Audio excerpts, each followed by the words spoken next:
బెజవాడ ఎంతో ప్రశాంతంగా ఉంటున్న విజయవాడని ఈరోజు ప్రశాంతత లేకుండా చేద్దామన్న ఒక ఉద్దేశంతో మా విజయవాడలోని ఒక పులికేసి జగన్మోహన్ రెడ్డి వచ్చిన సందర్భంగా ఒక జగన్ నాటకానికి తెరదీశారు.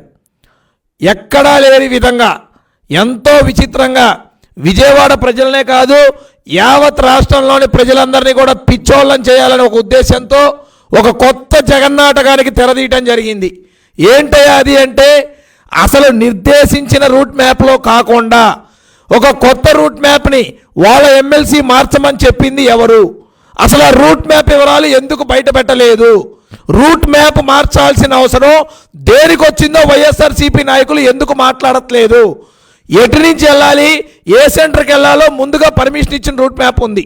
దానికన్నా ముందు ఒక ప్లాన్ అనుకుంటే కాదు రూట్ ఇటు మార్చాలని చెప్పి రూట్ నా గల్లీలోగా వెళ్ళటానికి చేయటానికి గల కారణాలు ఏంటి? ఆ గల్లీలో తీగలడ్డు ఉన్నాయి, వైర్లడ్డు ఉన్నాయని అవన్నీ కూడా కట్ చేయటానికి గల కారణాలు ఏంటి? ఆ టైంలో కరెంట్ ఎందుకు తీశారు? ఎంతో హై సెక్యూరిటీ ఉన్న రాష్ట్ర ముఖ్యమంత్రి గారు ఆ టైంలో కరెంటు పోతే ఎలా ముందుకెళ్ళటానికి సహకరించారో చెప్పాలి. మరి కర్నూలులో మనం చూసినట్టయితే ఒక మీటింగ్లో సాక్షాత్తు ముఖ్యమంత్రి గారు చెప్పారు, చీకటి అయిపోయింది కాబట్టి మళ్ళీ ర్యాంపు వద్దని సెక్యూరిటీ వాళ్ళు చెప్తా ఉన్నారు కాబట్టి దయచేసి మరోలా ఎవరు అనుకోవద్దని చెప్పి సవినయంగా ప్రార్థిస్తా ఉన్నారు. ముఖ్యమంత్రి గారు బాబు వైసీపీ నాయకులు వినబడుతున్నా మీ ముఖ్యమంత్రి గారు ఏం చెప్పారు మళ్ళీ చెప్తా వినండి. చీకటి అయిపోయింది కాబట్టి మళ్ళీ ర్యాంపు వద్దని సెక్యూరిటీ వాళ్ళు చెప్తా ఉన్నారు కాబట్టి దయచేసి మరోలా ఎవరు అనుకోవద్దని చెప్పి సవినయంగా ప్రార్థిస్తా ఉన్నారు. 5 నుంచి 6 గంటల సమయంలో కర్నూలు జిల్లాలో మీ సిద్ధం సభలో ర్యాంప్ మీదకి వెళ్ళటానికి మీ కార్యకర్తల ముందు, మీ జనం ముందు, ఎంతో తక్కువ జనం ఉన్న కార్యకర్తలు ఉన్న మీ ర్యాంప్ ముందుకు వెళ్ళటానికి భయపడి చీకటి అయిపోయింది కాబట్టి, సెక్యూరిటీ వారు అనుమతించరు కాబట్టి, కరెంటు సరిగ్గా లేదు కాబట్టి ర్యాంప్ మీదకి వెళ్ళటానికి రాలేకపోతున్నా ఏమి అనుకోవద్దని సాక్షాత్తు జగన్మోహన్ రెడ్డి చెప్పాడే. మరి ఈరోజు ఆ చీకటి ఉన్న కరెంటు లేని ప్రదేశానికి జగన్మోహన్ రెడ్డి అనే వ్యక్తి ఎలా వచ్చారు? 1000 మంది పహారా మధ్య పోలీసులు ఉన్న పోలీసులతో 200 నుంచి 300 మంది కార్యకర్తలు వాళ్ళ కార్యకర్తలు సెల్ ఫోన్లో విజువల్స్ తీస్తారే, అదేవిధంగా పోలీసుల పర్యవేక్షణలో సీసీ కెమెరాలే కాకుండా అందరూ కూడా వీడియో రికార్డింగ్లు ఉంటాయి కదా, ఎందుకు ఈ రోజు వరకు ఎక్కడా విజువల్ దొరకలేదు? ఏదైనా సాక్ష్యం ఉంటే బయట పెట్టండి, ఏదైనా ఆధారం ఉంటే బయటికి ఇవ్వండి, మేము 2 లక్షల రూపాయలు ఇస్తామని కమిషనర్ ఆఫ్ పోలీసు ఇవాళ నోట్ రిలీజ్ చేస్తారా? ఎవరిని పిచ్చోళ్ళని చేద్దాం అనుకున్నారు? అయ్యా సిపి గారు, మీరు ఏంటిది ఈ నోటీసుకున్న నీకు అర్థం ఏంటి? మీరు ప్రెస్కి ఇచ్చిన దానికేంటి? ఉదయం పోలీస్ ప్రెస్ మీట్లో 4 అనుమానితుల్ని మేము తీసుకున్నామని చెప్పారు. మళ్ళీ ఇవాళ మాకు ఎటువంటి ఆధారాలు దొరకలేదు, మీ దగ్గర ఏమైనా విజువల్స్ ఉంటే, ఎవరి దగ్గరైనా ఉంటే ఆ విజువల్స్ మాకు ఇస్తే మేము 2 లక్షల రూపాయలు బహుమతి ఇస్తాం అంటున్నారు. ఎవరిని పిచ్చోళ్ళని చేద్దాం అనుకుంటున్నారు ఈ పోలీస్ అధికారులు? ఎందుకు ఇంత అభద్రతా భావం ఏర్పడింది వైసీపీ నాయకుల్లో? నేను ఒకటే డిమాండ్ చేస్తా ఉన్నా, ఎవరినో బలి చేయడానికి ఇదంతా ప్లాన్ చేస్తూ ఉన్నారు. రాష్ట్రంలో అనేక చోట్ల దాడులు జరిగినాయి, ఎక్కడా కూడా పోలీసు వారు ఒంటెద్దు పోకడతో 307 లాంటి murder attempt case Telugu Desam party కుటుంబ సభ్యుల మీద పెట్టారే తప్ప వైసీపీ నాయకులు చేస్తే భావ ప్రకటన స్వేచ్ఛ అని మాట్లాడారు. మరి అటువంటిది ఈరోజు 48 గంటలు కొద్దిసేపట్లో జరిగినా కూడా ఇవాల్టి కూడా ఎందుకు ఏ విషయం కూడా మీరు బయట పెట్టలేకపోతున్నారు? చీకటున్న ప్రదేశంలోకి ముఖ్యమంత్రి గారి కాన్వేని, ముఖ్యమంత్రి గారి బస్సు యాత్రని ఎలా చేశారు సెక్యూరిటీ వారు? అదేవిధంగా ఎక్కడైతే దాడి జరిగిందని మీరు చెప్తున్నారో, ఎక్కడైతే దాడి జరిగింది అదేదో వచ్చింది కొట్టారని చెప్తున్నారో, UFO అన్ఐడెంటిఫైడ్ ఫ్లయింగ్ ఆబ్జెక్ట్, ఈ వస్తువు వచ్చి తగిలిందని చెప్పి పోలీసు వారు క్లియర్గా రిపోర్ట్లో చెప్పడం జరిగింది. అసలు ఈ UFO ఆబ్జెక్ట్ ఎక్కడా? అసలు రాయా, క్యాటే పిల్లరా, క్యాటే బోలా, లేకపోతే ఎయిర్ గన్నా, ఇంకొకట, అసలు ఆబ్జెక్ట్ ఎక్కడున్నది? జగన్మోహన్ రెడ్డి గారికి తగిలిన UFO ఎక్కడా? 48 గంటలైనా ఈ UFO ఆబ్జెక్ట్ ని ఎందుకు పోలీసులు దొరకలేదు? కీలకమైన ఆధారాన్ని ఎందుకు వదిలేశారు? అసలు ఘటన జరిగిన స్థలం నుంచి మీరు ర్యాలీని ముందుకు ఎందుకు ఎలో చేశారు? అక్కడే ఆపేయాలి కదా. అక్కడే ఆపేసి పోలీసులు అక్కడ ఉన్న జనాన్ని ఎవరిని వెళ్ళకుండా చుట్టుముట్టి అక్కడ ఇమీడియట్గా ఎంక్వైరీ చేయాల్సిన బాధ్యత ఉంది కదా. ఎందుకు చేయలేదు? అక్కడి నుంచి ర్యాలీని ముందుకు ఎందుకు పంపించేశారు? ఎక్కడో ఊరు బయట అవతల ఉన్నదాకా మీరు ఎందుకు వెళ్ళారు అదే రకంగా ర్యాలీతో?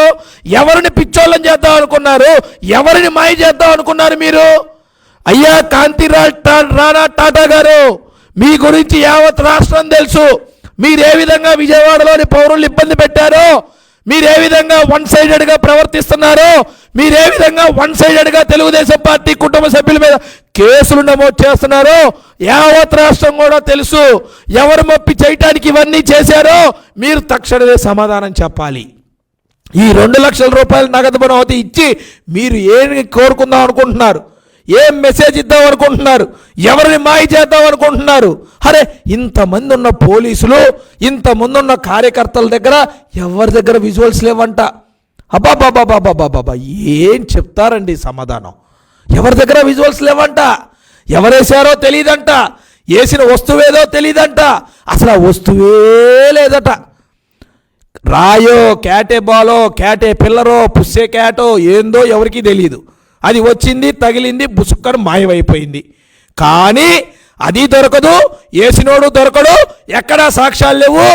అది చేయించింది మాత్రం చంద్రబాబు నాయుడు గారు, లోకేష్ గారని ఓ గగ్గోలు 2 రోజుల నుంచి.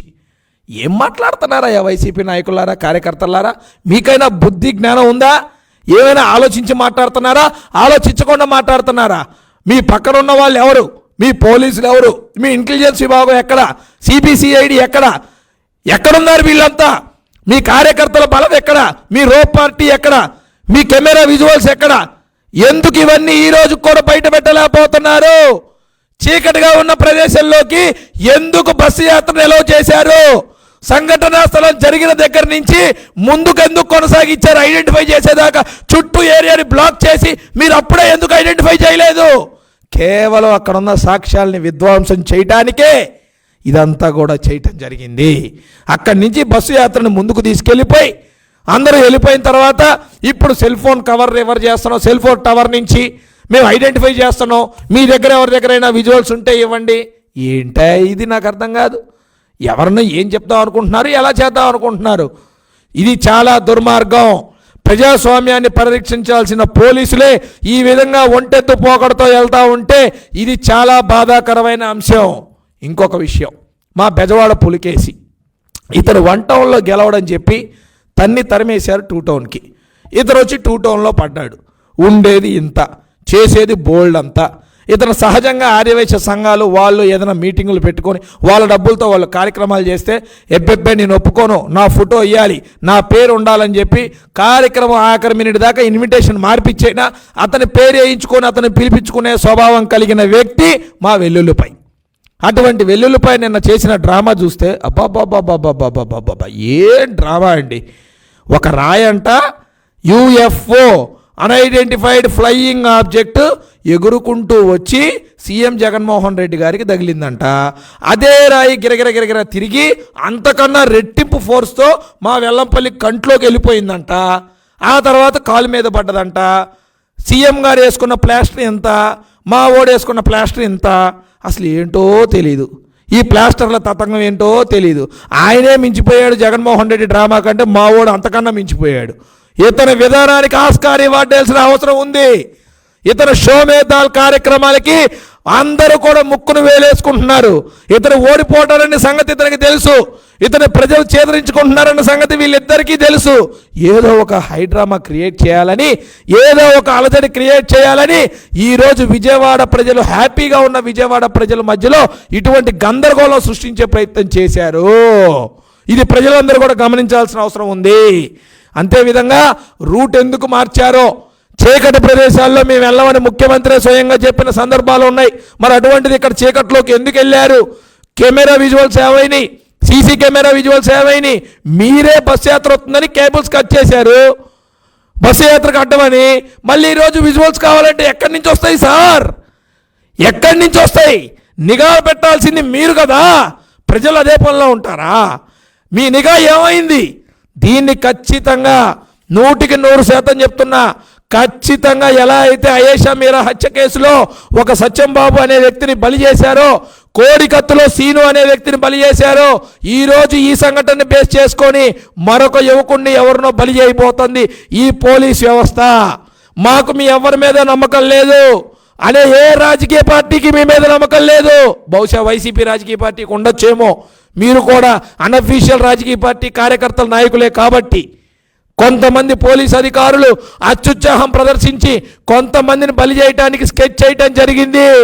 ఈ స్కెచ్ కన్నా ముందు ఇమ్మీడియట్గా ఆ రోజు ఎలా అయితే కోడికత్తి గుచ్చుకున్నప్పుడు నాకు ఖచ్చితంగా సిబిఐ కావాలి అని అరిశారో, ఎలా అయితే బాబాయ్ హత్య జరిగినప్పుడు మాకు సిబిఐ కావాలి అనేసి తర్వాత తోక ముడిచారో, ఇవాళ ఎందుకు సిబిఐ ఎంక్వైరీ అడగట్లేదు మిస్టర్ ముఖ్యమంత్రి? ఇవాళ కూడా మీరు అడగాలి కదా ముఖ్యమంత్రి గారు, సిబిఐ ఎంక్వైరీ చేయండి, ఎన్ఐఏ ఎంక్వైరీ చేయండి అనే విషయం మీరు ఎందుకు బయట పెట్టట్లేదు సార్? మీ దగ్గర ఉన్న విజువల్స్, మీ దగ్గర ఉన్న దాపరికల్లో ఉన్న రికార్డులు ఎందుకు బయట పెట్టట్లేదు సార్? చెప్పండి కారణం. అరే, ఒక ముఖ్యమంత్రి మీద దాడి జరిగిందని గగ్గోలు పెడతా ఉంటే వాళ్ళ యొక్క పేటీఎం బ్యాచ్ 48 గంటలైనా పోలీసు వారు దాని విజువల్స్ బయటికి లేవు, మా దగ్గర విజువల్స్ లేవు, మేము సేకరిస్తున్నాం, మేము తిరుగుతున్నాం, 6 టీంలు వేసాం అని చెప్తారా? ఏంటి సార్ ఇది? ఎటుపోతున్నాం సార్ మనం? ఇది కరెక్ట్ అయిన పద్ధతి కాదు. మేము వెల్లంపల్లి శ్రీనివాసుకు కూడా చెప్తున్నాం, నాయనా నీ హైడ్రామా ఆపు, నీ హైడ్రామా ఆపు. నువ్వు ఒక జోకర్ అన్న సంగతి ప్రజలందరూ కూడా తెలుసు, నవ్వుకుంటున్నారు ఈరోజు. నిజంగా గనక ఎవరికైనా దెబ్బ తగిలితే దాన్ని ఎవరం కూడా స్వాగతించం. కానీ ఈరోజు నిన్ను నువ్వే కొట్టుకొని, నీకు దెబ్బ తగిలిందని నువ్వే కన్ను మూసుకొని యాక్షన్ చేస్తూ ఉన్నావు. మీ ముఖ్యమంత్రికి మించిన యాక్షన్ చేస్తూ ఉన్నావు. ఆయన ఇంత ప్లాస్టర్ వేస్తే నువ్వు ఇంత ప్లాస్టర్ వేస్తున్నావు. ఏది నిజమో ప్రజలందరికీ తెలుసు. ఇది కరెక్ట్ పద్ధతి కాదు. నువ్వు ఓడిపోతావని తెలిసి ఇలాంటి హైడ్రామాకి తెరదీసావన్న సంగతి కూడా రాష్ట్రం అంతరికి కూడా తెలుసు. ఖచ్చితంగా దీని మీద సిబిఐకో ఎన్ఐఏకో ఇమ్మీడియట్ ఎంక్వైరీ చేయాలి. ఎవరైతే దోషులు ఉన్నారో వారిని కఠినంగా శిక్షించాలని కూడా మేము తెలియజేస్తూ, అదేవిధంగా ఈ కుట్రకి తెరనేపిన వాళ్ళు ఇందాక మా నాయకులు చెప్పినట్టు వాళ్ళ కాల్ రికార్డ్స్, ముఖ్యంగా ఆ బస్సులో ఉన్న కాల్ రికార్డ్స్, ఆ బస్సు మీద ఉన్న ఈ వెల్లుల్లిపై శ్రీనివాస్ కానీ, ఇంకొక ఎంపీ అభ్యర్థి కానీ, ఇంకొక వ్యక్తి కానీ, ఆ వ్యక్తుల యొక్క కాల్ రికార్డ్స్, కాల్ డీటెయిల్స్ బయట పెట్టాలి. ఆ కాల్ డీటెయిల్స్ బయటపెట్టి వారి మీద ఎవరైతే చర్యలు ఉన్నారో వారి మీద, వారిని ప్రేరేపించిన వీరి మీద, ఖచ్చితంగా చేయించిన ఐపాక్ టీం మీద, వీరందరి మీద కూడా, జగన్మోహన్ రెడ్డి అండర్లో జరిగిన ఈ జగన్నాటం అందరి మీద కూడా కఠిన చర్యలు తీసుకోవాలని మేము డిమాండ్ చేస్తూ ఉన్నాం. ప్రజలని, ఓటర్లని తప్పుదోవ పట్టించడానికి ప్రయత్నించిన వారిని ఎలక్షన్లలో పోటీ చేయకుండా వేటు వేయాలని కూడా మేము ఎలక్షన్ కమిషన్ని కోరుతా ఉన్నామని తెలియజేసుకుంటున్నాను. Thank you.